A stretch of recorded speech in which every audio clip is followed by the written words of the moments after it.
Assalamualaikum warahmatullahi wabarakatuh. Bismillahirrahmanirrahim. Alhamdulillahirabbil alamin.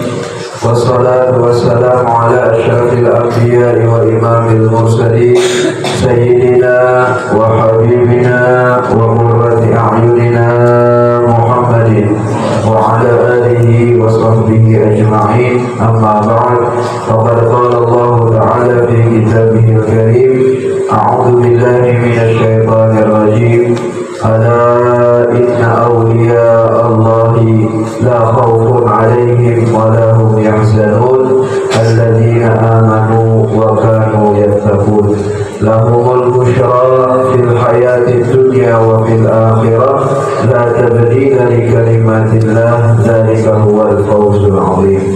Wa qala habibuna wa maulana Muhammad sallallahu alaihi wasallam, inna Allah idza ahabba 'abdan nada Jibril faqala ya Jibril inni uhibbu fulanan fa ahibbah fayuhibbuhu Jibril thumma yunadi Jibril fi ahli as-sama' inna Allah yuhibbu fulanan fa ahibbuhu fayuhibbuhu ahli as-sama'i thumma yud'u lahu al-qabulu fil ardi. Sadaqallahul azim wa sadaqa rasuluhun nabiyyul wafiyyul karim wa nahnu ala dhalika minasy syahidin wa syakirin walhamdulillahi rabbil alamin.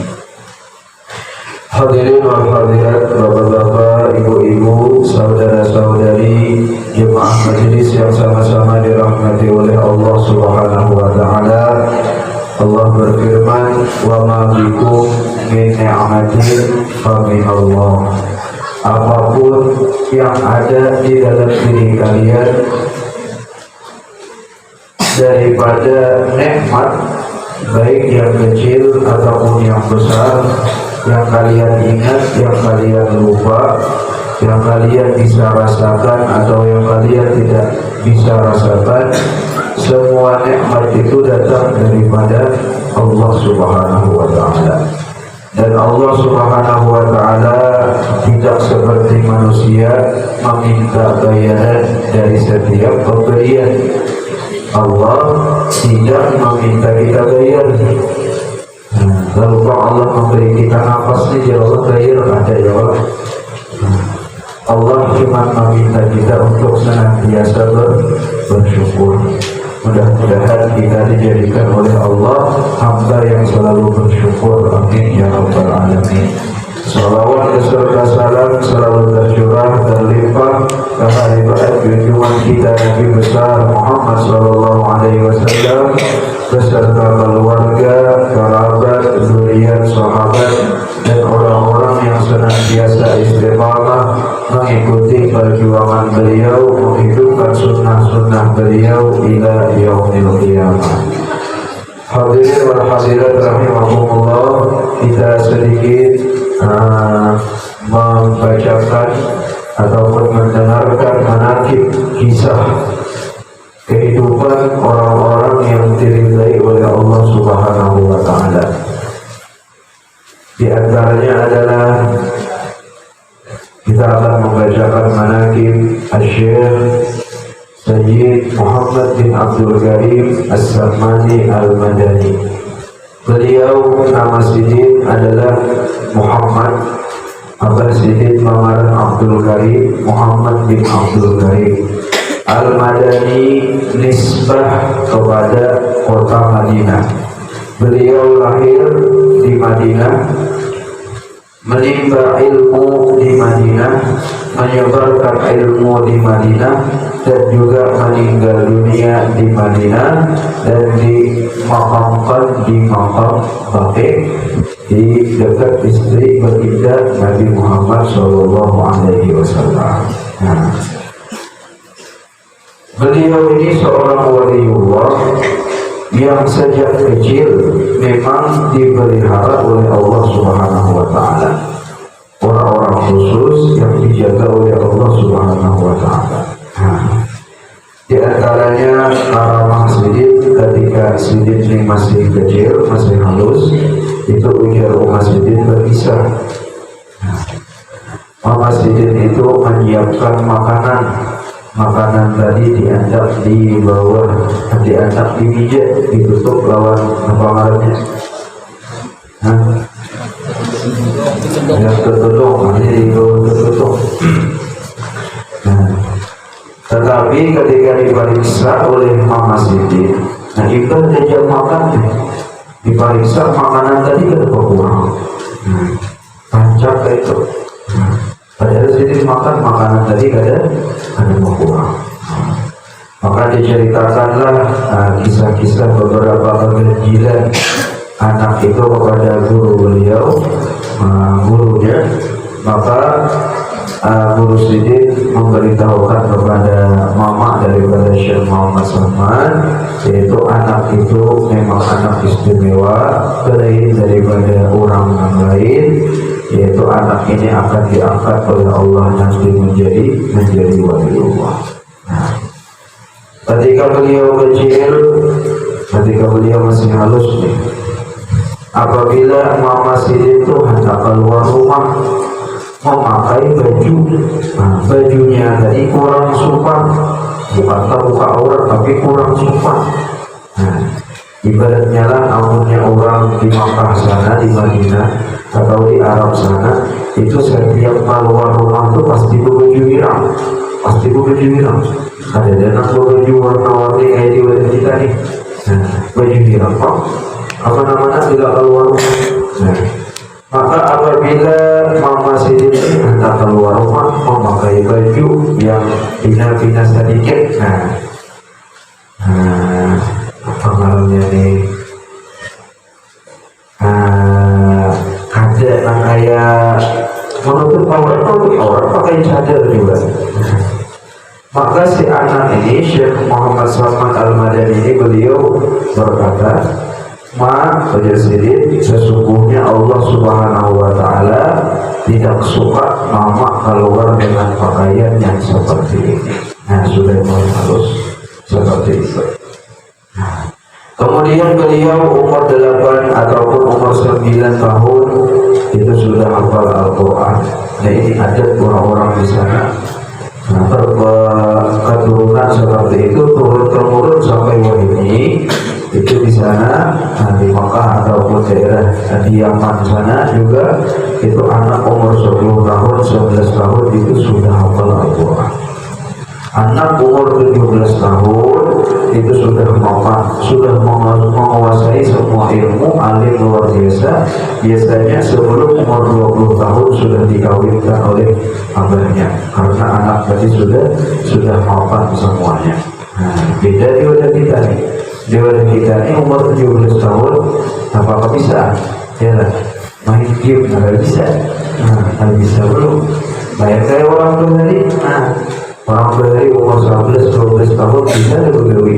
Ya lah. Kai kita dong. Kita ini tak berkisah lawan paman-paman dia sendiri. Aku umur 12 tahun kawin deh. Ini umur 10, aku umur 12 di sini.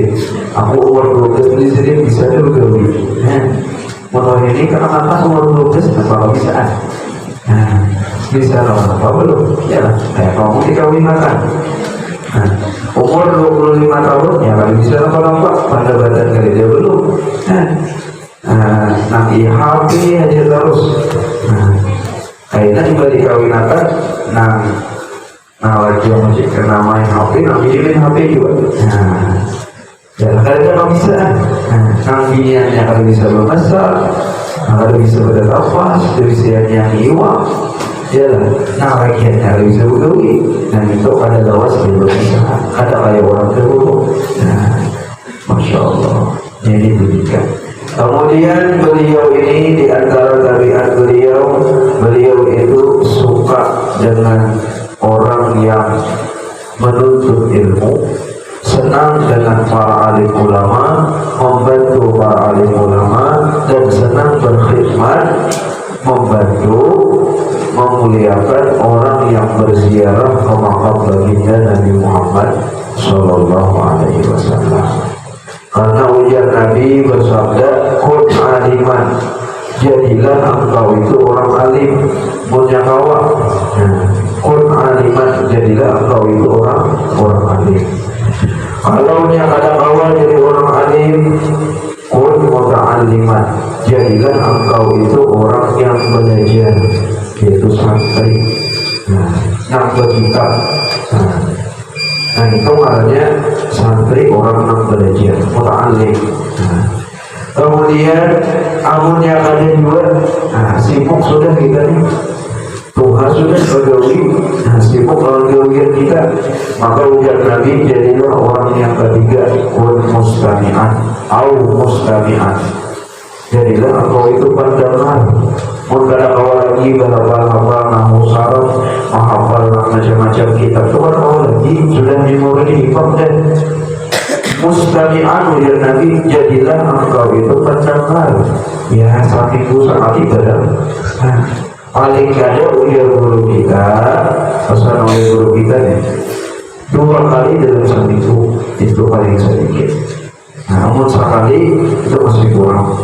Jadi di antara mulai Jumat ini sampai ke Jumat Judi itu 2 kali kita ini mendengarkan siraman rohani. Amunnya jasmani kita ini kan kita makan terus pagi, siang, malam. Ditambah lagi makanan lain, gorengan, buah-buahan, macam-macam. Ini makanan jasmani. Makanan rohani Pak, itu kita hadir ke majelis taklim, kita baca Quran, kita berzikir, kita bersolawat, kita sembahyang, itu semuanya makanan rohani. Jadi paling ada 2 kali seminggu kita hadir ke majelis taklim. Mandamar dalam, jangan mandamar dalam. Amunnya kada sawat juga mandamar. Sekali seminggunya kawan, alhamdulillah sekali seminggu barang itu. Kada kawan dua aja, muhibban ujar Nabi.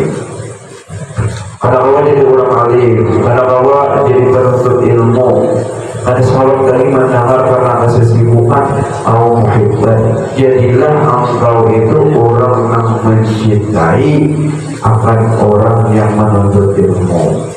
Cinta kepada ulama, cinta kepada penuntut ilmu. Kemudian yang jangan wala takun khamisan, jangan engkau itu jadi orang kalimah. Orang kalimah ini apa?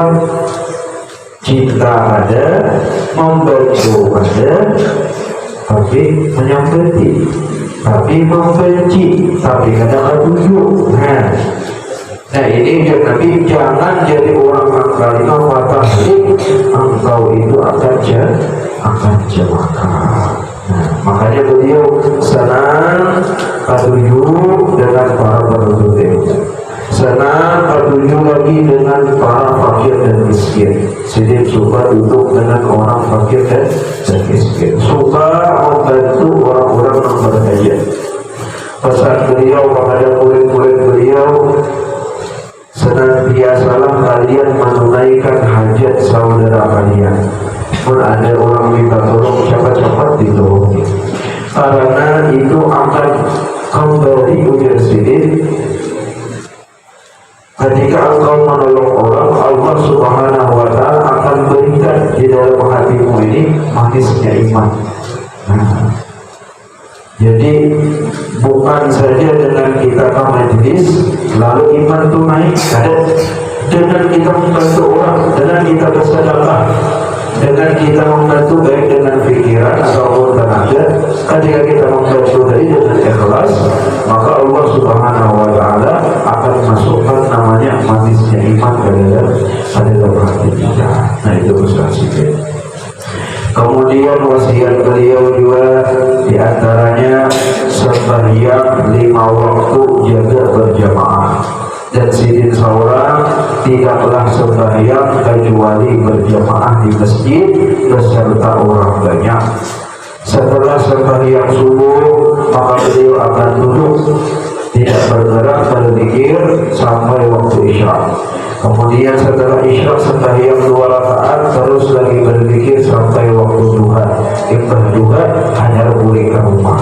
Nah itu amalan orang banyak yang dibaca.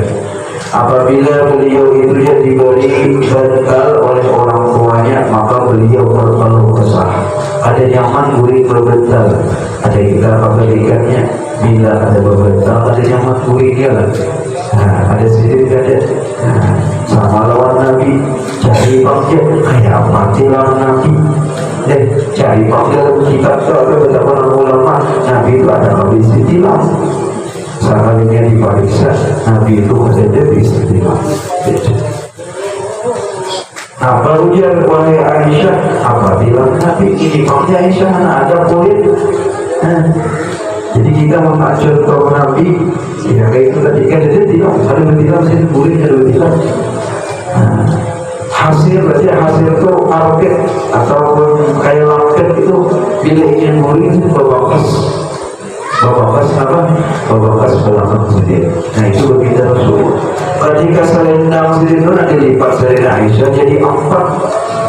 Maka subuh hari itu kata wahai Aisyah, tadi malam itu apa yang kau hamparkan untukku Aisyah itu juga selipat, itu juga selendang, itu juga cuma dilipat 4 wahai Rasulullah. Jangan lagi dia nanti lipat 2 ya. Karena empuknya selendang ataupun selimut yang dilipat 4 itu membuat aku lalai daripada tahajud ya nanti. Apalagi nanti tilang itu. Guru kita itu juga ujar orang yang berkhidmat kepada sidin itu, sidin gurik ada di tilang, sidin gurik di selendang saja. Memang disewakan hotel tapi sidin ada gurik di atas kasur kemarin. Sidin gurik di bawah pakai selendang saja dan gurik sedikit. Yaitu wali-wali Allah, mereka gurik hanya sedikit, tidur di malam hari sedikit, seperti yang disebutkan oleh Allah di dalam Al-Quran. Namun kita kan mengaruh sampai subuh, ajar subuh masih mengaruh. Ya, manawar Allah. Sampai isya ajar Allah. Jauh kita daripada mereka. Maka kita contoh dengan kita baca manakib ini, mencontoh sifat mereka sedikit demi sedikit, sehingga kita digolongkan bersama mereka nanti di hari kiamat. Dan pesan dan wasiat ini membaca doa imbah supaya subuh, Allahumma ighfir li ummati Muhammad. Yang pertama itu pakai inti, Allahumma ighfir li ummati Muhammad. Allahumma arham ummata Muhammad. Allahumma jibur ummata Muhammad. Allahumma astur ummata Muhammad. Yang lainnya ummata-ummatanya ada juga ummata ummati semuanya. Allahumma ighfir li ummati Muhammad. Allahumma arham li ummati Muhammad. Allahumma jibur ummati. Nafas itu dan bujur Allahumma ighfir li ummati Muhammad. Yang lainnya, yang berikutnya, kalimat berikutnya Allahumma arham ummata ini. Nah itu harus dibaca 4 kali hingga sembahyang subuh, sebelum berbicara dunia, sebelum bergerak daripada tempat sembahyang. Nah dibaca 4 kali sambil direnungi dan diamalkan dalam kehidupan. Orang mau baca itu maka mendapatkan fadilah wali kutub. Demikian mudah-mudahan Allah Subhanahu wa Ta'ala jadikan kita semua salihin, orang-orang saleh, keturunan kita dijadikan saleh-salehah, di dunia berkumpul dengan orang saleh, di akhirat nanti berkumpul pula dengan mereka. Amin ya rabbal alamin. Al-Fatihah.